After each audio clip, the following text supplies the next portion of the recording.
I'm Paul Eeles, I'm Director of Sector Reforms at the Association of Learning Providers.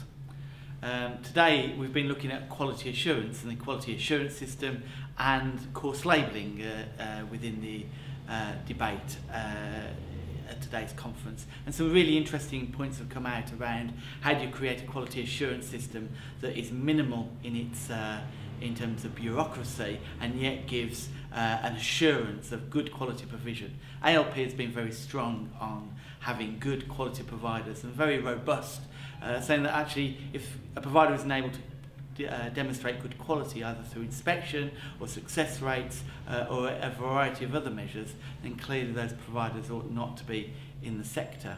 I think the issue going forward is, will we have such a system that is enables us to pull out and identify and hallmark what good quality provision is? I think we're concerned, whilst yet quite happy, that there is going to be a scaling back of the quality infrastructure that entraps providers in terms of how they are assured.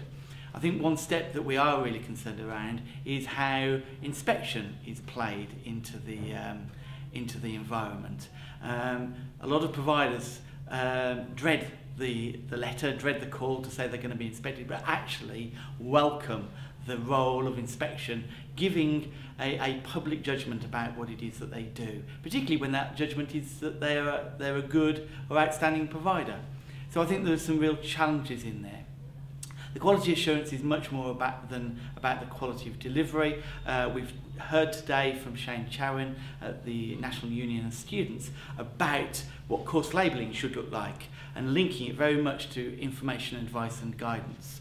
But there is another audience beyond the learners and the funding agencies and the department, and that is the employers. And what is it that employers need to make the right decisions when they're purchasing provision?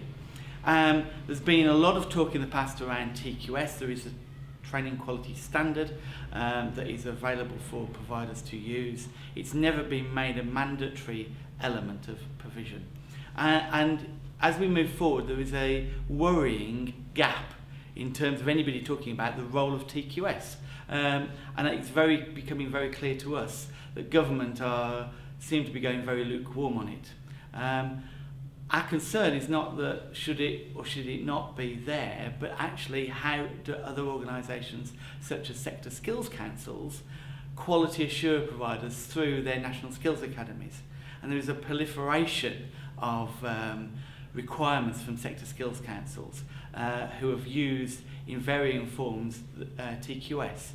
One of our members raised in the question and answer session, what about the different roles of sector skills councils and how they differently apply things like TQS? So we really think that that is the missing question in today's debate, and that we will be taking forward to actually really clarify what it is that government want from a programme like TQS and what it is that employers through sector skills councils want, so that we have a clear understanding about what the future of the training quality standard is about going forward.